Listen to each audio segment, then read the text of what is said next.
Student, आज हम बात करने वाले हैं 9th क्लास के बायोलॉजी के chapter number first, cell the unit of life. ठीक है, तो हम बात करते हैं कि इस दुनिया में जितने भी लिविंग ऑर्गेनिज्म हैं, ठीक है, different different shape and size के हमें लिविंग ऑर्गेनिज्म देखने को मिलते हैं।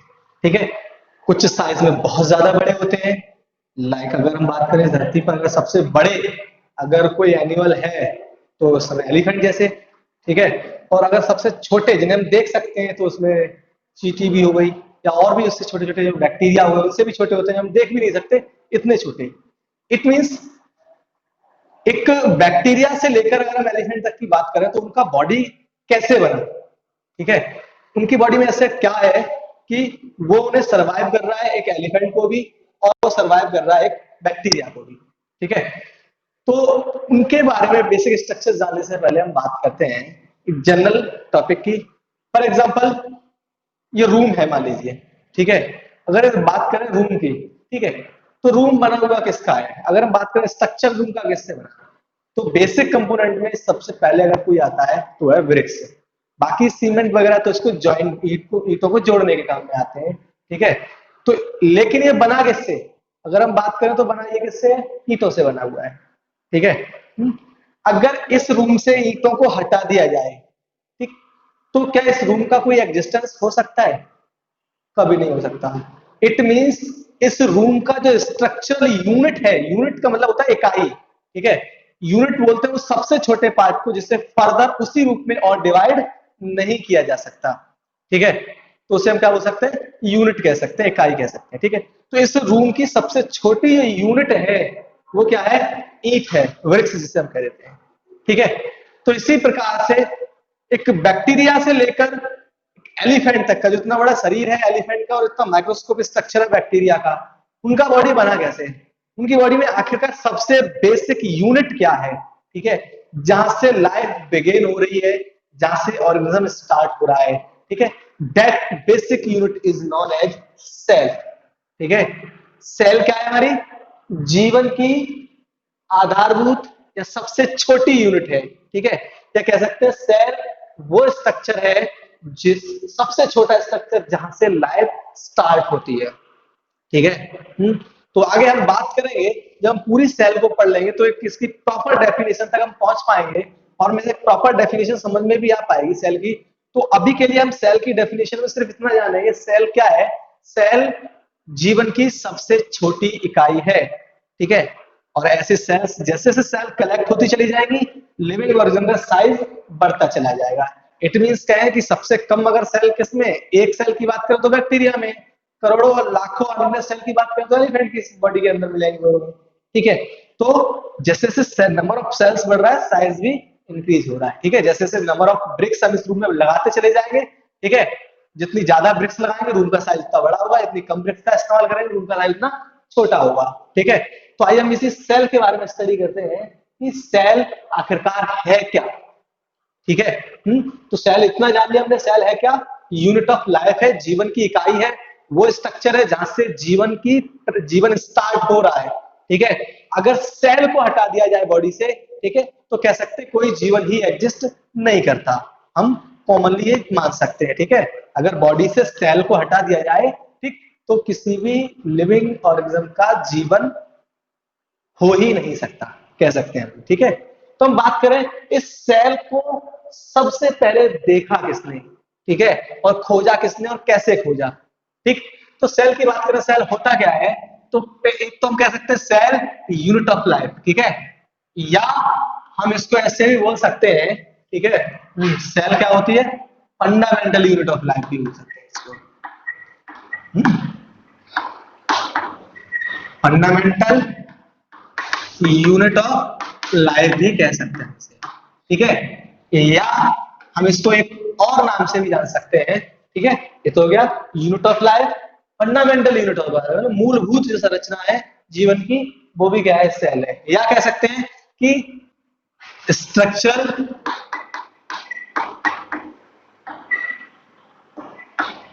स्ट्रक्चर एंड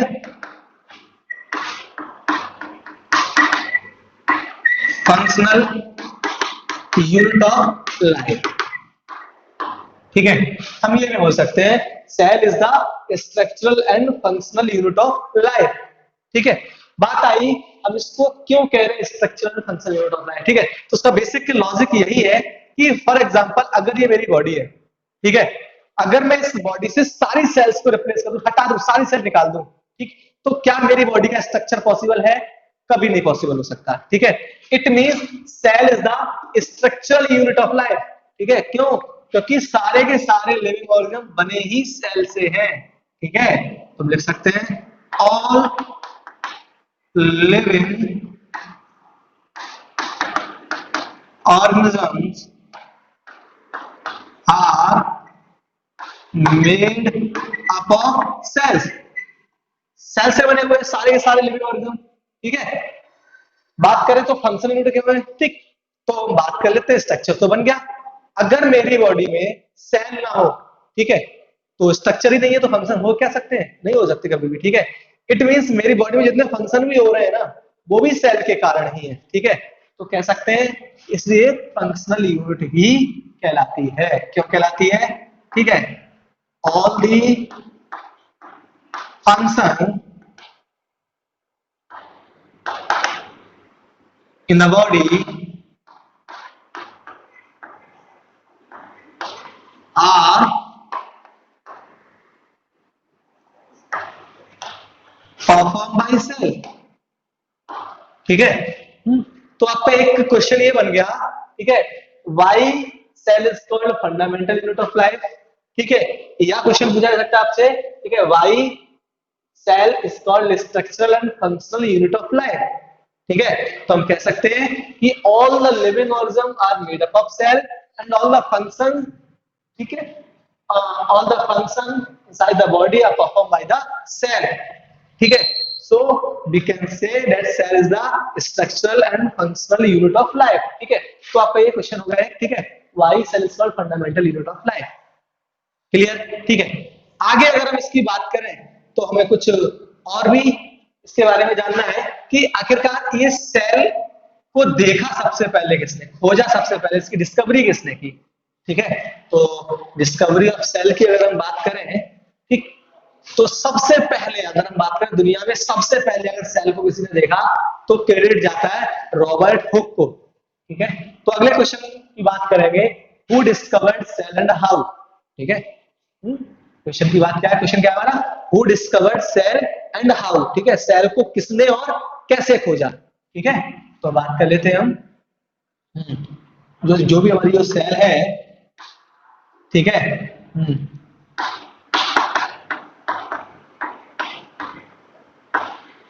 डिस्कवर्ड बाई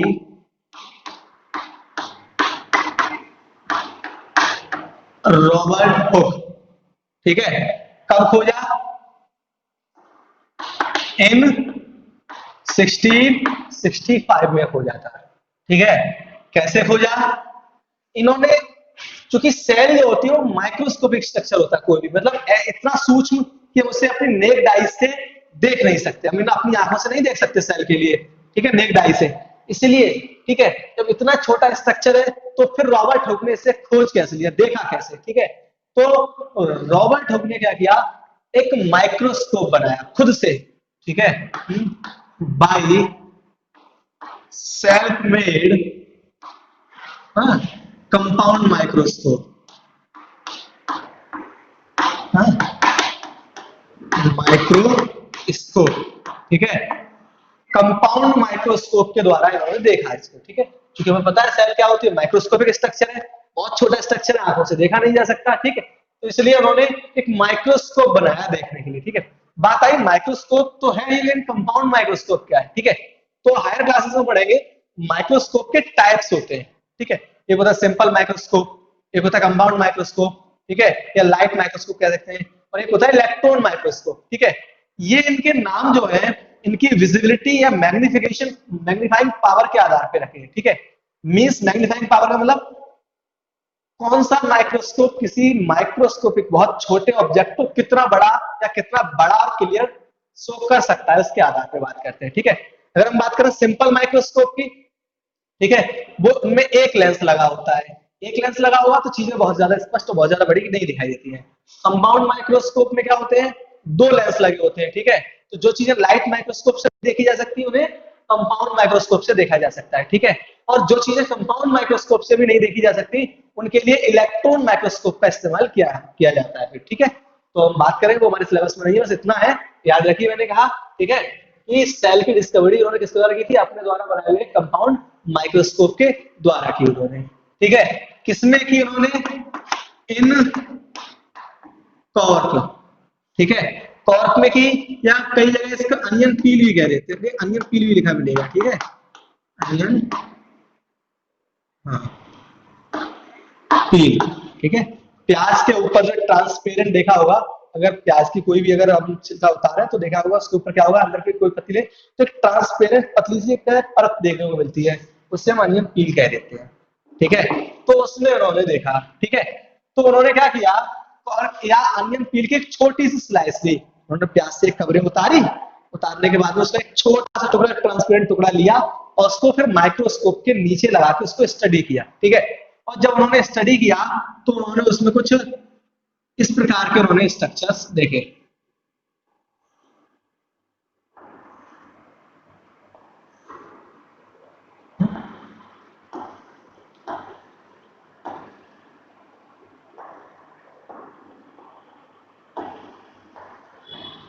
कुछ इस प्रकार के स्ट्रक्चर हमें देखने को मिले, ठीक है। तो देखने को अगर अगर मैं इसे देखे, इसमें क्या नजर आ रहा है, इसमें हमें ये ईंटों की तरह संरचनाएं दिख रही है ना, ब्रिक्स की जैसे स्ट्रक्चर दिख रहा है ना ये, ठीक है। तो ये जो ब्रिक्स लाइक स्ट्रक्चर है ना,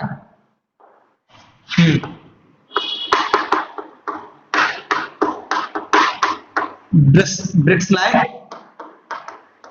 स्ट्रक्चर जो है, इन्हीं को उन्होंने सेल कहा, क्या कहा, कॉल्ड सेल, ठीक है। तो समझ में आया, क्वेश्चन क्या था हमारा, who discovered cell and how, ठीक, आंसर क्या था, Robert Hooke in 1665 discovered the cell by self made compound microscope in onion peel, he observe, ठीक, bricks like structure named as cell, जिसको उन्होंने क्या नाम दिया, सेल नाम दिया, क्लियर हुआ, ठीक है।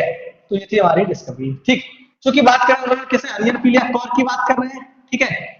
तो ये जो सेल उन्होंने खोजी थी, कॉर्क जो होती है वो प्लांट का डेड पार्ट होता है, ठीक है, मतलब वो लिविंग पार्ट नहीं होता, वो डेड पार्ट होता है, ठीक है। इसका मतलब रॉबर्ट हुक ने जो सेल खोजी थी वो कोई लिविंग सेल थी, बट लिविंग सेल नहीं थी, वो एक डेड सेल थी, ठीक है। क्योंकि ये क्या होता है, डेड सेल, ठीक है, किसका बना होता है ये, डेड सेल्स का बना होता है, ठीक है। तो इसका मतलब रॉबर्ट हुक के द्वारा जो सेल खोजी गई थी वो सेल कैसी थी, वो डेड सेल थी, क्लियर, बात यहां से स्पष्ट हुई, ठीक है। अगर हम बात करें, हाँ, अगर आपसे पूछा हु डिस्कवर्ड सेल, तो नाम रॉबर्ट हुक का ही आएगा, ठीक है। क्यों, क्योंकि सेल चाहे लिविंग हो या नॉन लिविंग हो, ठीक है, लेकिन सेल की बात कर रहे हैं तो पहली सेल तो डेड थी बेशक, लेकिन किसके द्वारा खोजी गई थी, रॉबर्ट हुक के द्वारा, इसलिए नाम क्या है, इन्हीं को क्रेडिट जाता है सेल की डिस्कवरी का, ठीक है। तो बात करें अगर ये डेड सेल है, then who discovered living cell, ठीक है। तो हम बात करते हैं लिविंग सेल की, कि लिविंग सेल की खोज आखिरकार किसने की और कैसे की।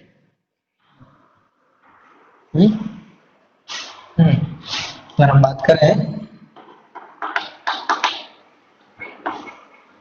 लिविंग सेल की खोज की बात करें, ठीक है, तो लिविंग सेल को खोजा था एक वैज्ञानिक थे, ए वी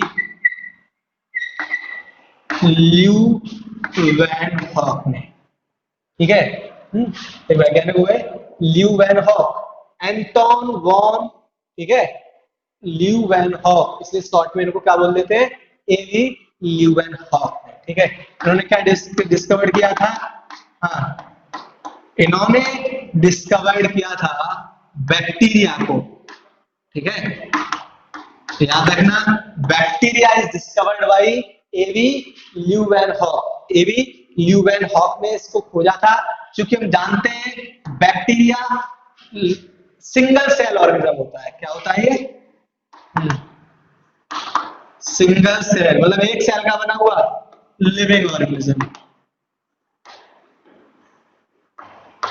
ठीक है।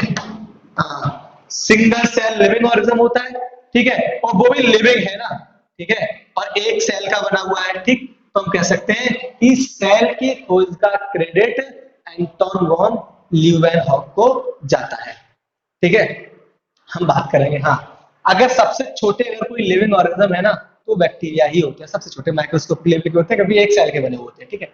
बात करेंगे, बहुत सारे बच्चे पूछते हैं भैया फिर वायरस क्या है, ठीक है। तो वायरस टॉपिक को हम इस चैप्टर के लास्ट में अलग से डिस्कस कर लेंगे, ठीक है। क्यों, या जब हम बात करेंगे डायवर्सिटी, इस धरती पर पाए जाने वाले डिफरेंट डिफरेंट लिविंग ऑर्गेनिज्म की बात करेंगे, तब वायरस के बारे में बात करेंगे, ठीक है। क्योंकि वायरस सेल सेल का नहीं बना होता, ठीक है ना, तो वायरस कोई एक सेल नहीं है, ठीक, इसलिए वो लिविंग की कैटेगरी में नहीं आता, इसलिए हम बात करेंगे उसको जब हम डायवर्सिटी के बारे में पढ़ेंगे। अभी इतना जाने कि सबसे छोटा अगर कोई लिविंग सेल है तो बैक्टीरिया है, ठीक है। बात करें कि सेल के जो different different shape and size की बात आती है उनकी बात कर लेते हैं, ठीक है। तो सेल के शेप एंड साइज की बात करते हैं। सेल के शेप के बारे में बता चुके हैं, माइक्रोस्कोपिक होती है इसकी, ठीक है। कैसे होती है, माइक्रोस्कोपिक, ठीक है। हाँ, इसका मतलब क्या हुआ माइक्रोस्कोपिक, इतनी छोटी कि इन्हें नेक डाई से नहीं देखा जा सकता, ठीक है। हाँ, can not see by naked eyes, ठीक है, ये नहीं देख सकते।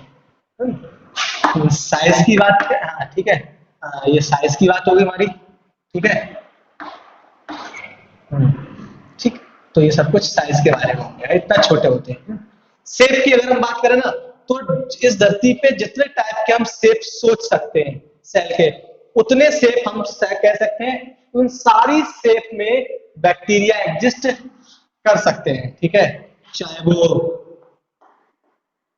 राउंड हो, चाहे वो, ठीक है, ओवल हो, ठीक है, चाहे वो पॉलीगोनल हो, ठीक है, चाहे इलोंगेटेड हो, ठीक है, चाहे वो कह सकते हैं रेगुलर हो,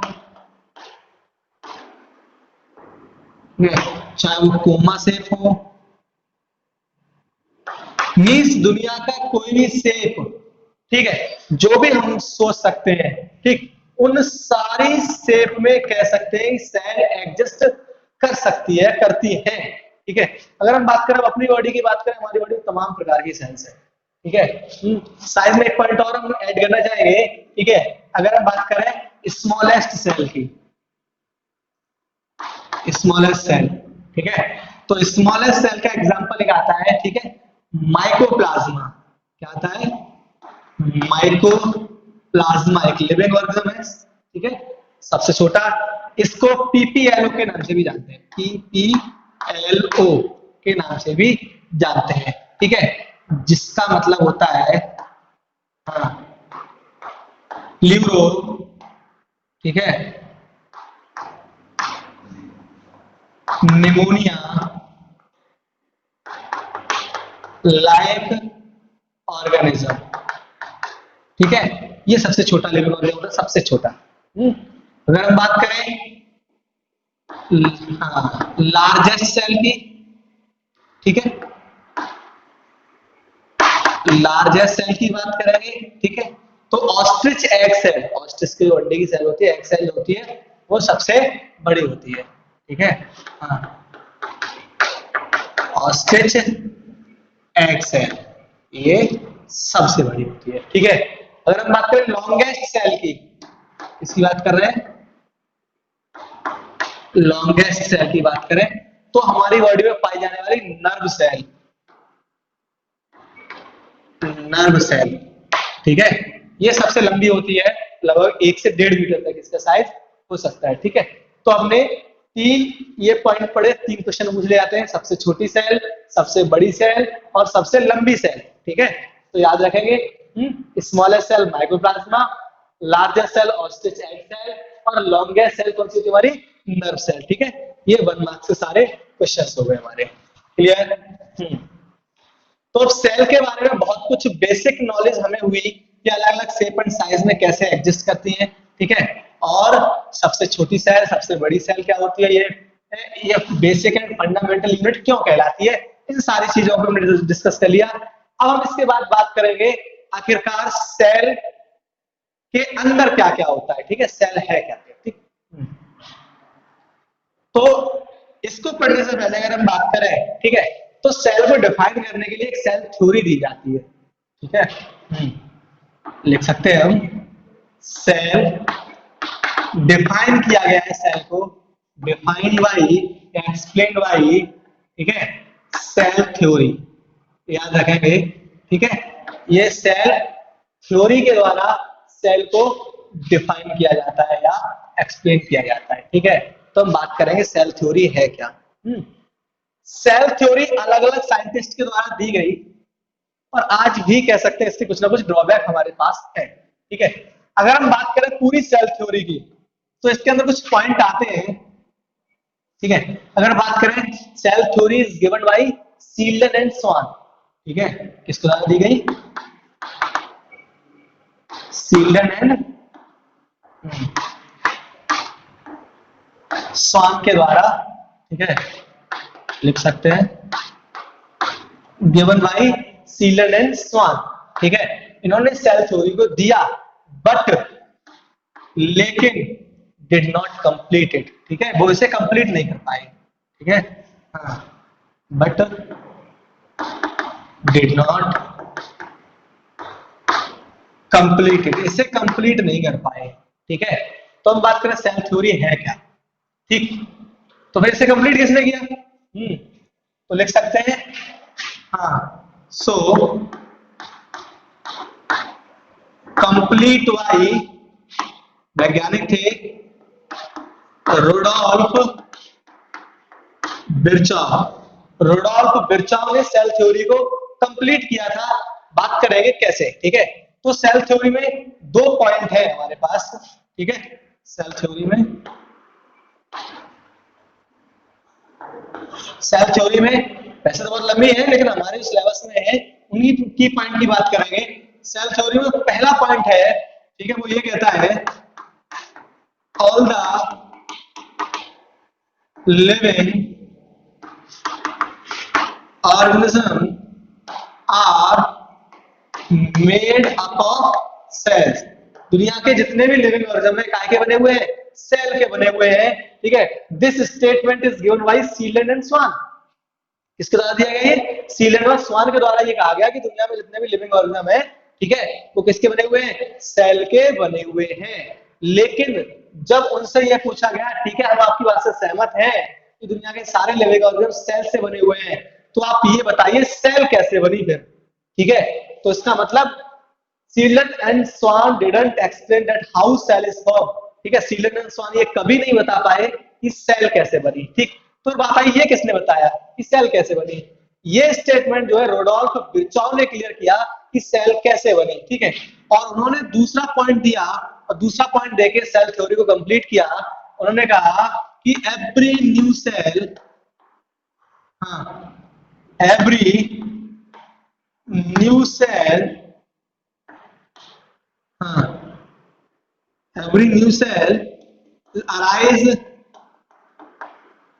from pre-existing cell।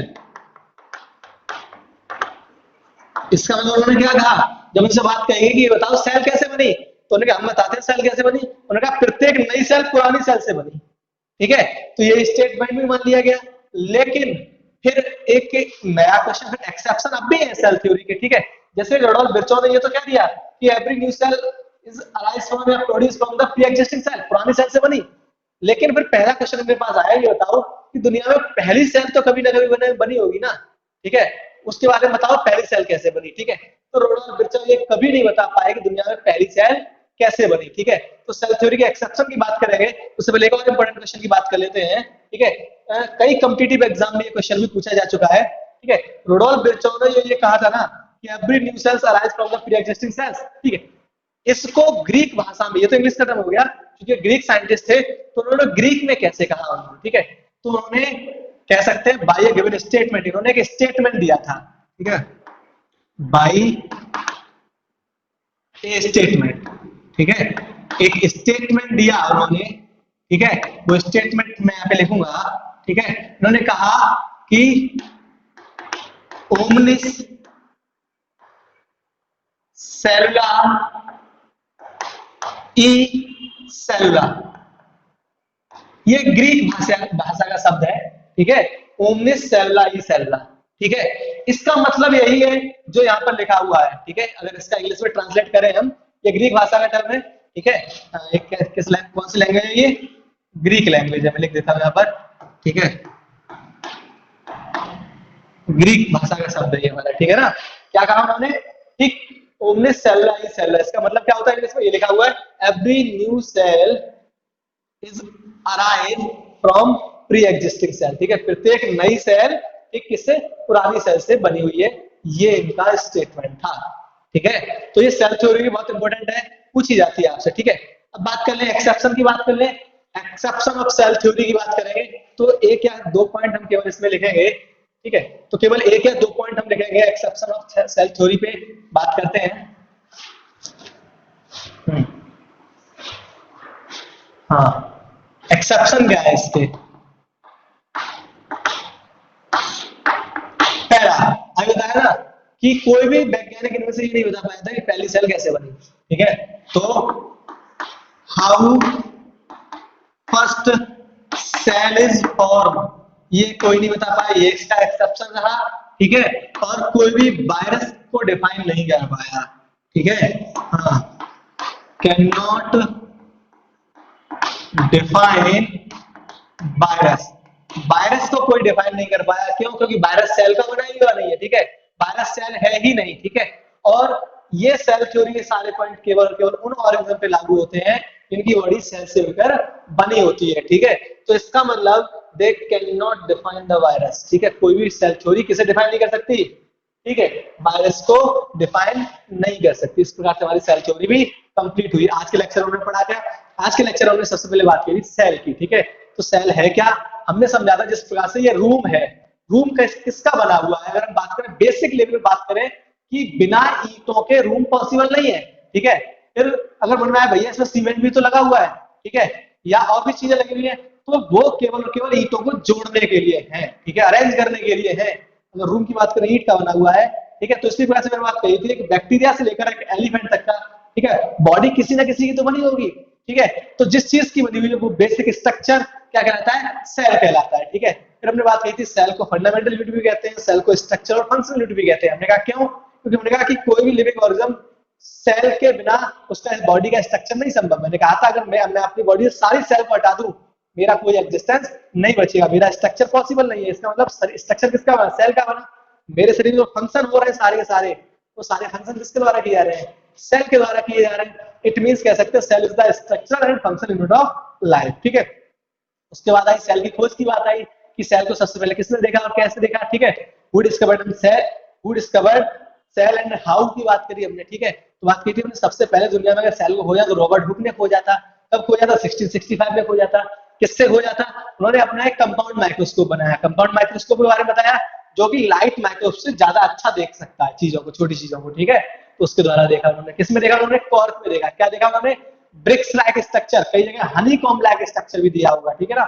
Honeycomb like structure या ब्रिक्स लाइक स्ट्रक्चर देखा जिसको उन्होंने सेल कहा, ठीक है, हमने कहा कि रॉबर्ट हुक ने जो सेल खोजी थी वो कैसी थी, डेड सेल थी, क्योंकि कॉर्क में सारी डेड सेल होती हैं, तो बात आई लिविंग सेल किसने खोजी, तो हम कह सकते हैं लिविंग सेल खोजा था एंटोन वॉन ल्यूवेनहॉक ने, कैसे, उन्होंने बैक्टीरिया खोजा, और बैक्टीरिया एक सेल का बना हुआ सबसे छोटा लिविंग ऑर्गेनिज्म होता है, ठीक है, फिर हमने शेप एंड साइज की बात करी, हमने कि माइक्रोस्कोपिक होते हैं, ठीक है, सबसे छोटी सेल की बात करी हमने, ठीक, फिर सबसे बड़ी सेल की बात करी, सबसे लंबी सेल की बात की, हमने शेप की बात की, हमने कहा दुनिया का हर वो शेप जो हम सोच सकते हैं हमारे दिमाग में आता है, ठीक है, चाहे ओवल हो, राउंड हो, इलोंगेटेड हो, स्टार्स हो, ठीक, कोई भी शेप हो, सब किस में आता है, हर शेप में सेल एग्जिस्ट करती है, ठीक है, फिर हमने बात की सेल को डिफाइन करने के लिए एक सेल थ्योरी दी गई, ठीक है, तो किसके द्वारा दी गई थी, सीलन एंड स्वान के द्वारा दी गई थी, अभी मैंने बताया, ठीक है, लेकिन सीलन एंड स्वान ने सेल थ्योरी दी जरूर, वो इसे एक्सप्लेन नहीं कर पाए, कंप्लीट नहीं कर पाए, ठीक है। उन्होंने ये स्टेटमेंट दिया कि दुनिया के सारे लिविंग ऑर्गेनिज्म सेल से बने हुए हैं। जब उनसे बात पूछी ये बताओ सेल कैसे बनी, वो नहीं बता पाए सेल कैसे बनी, ठीक है। इसको बताया रोडोल्फ बिरचाओ ने आगे चल के, ठीक है। रोडोल्फ बिरचाओ ने कहा कि हम बताएंगे सेल कैसे बनी। उन्होंने कहा कि एवरी ओमनिस सेलुला, ये सेलुला स्टेटमेंट दे दिया उन्होंने, ठीक है।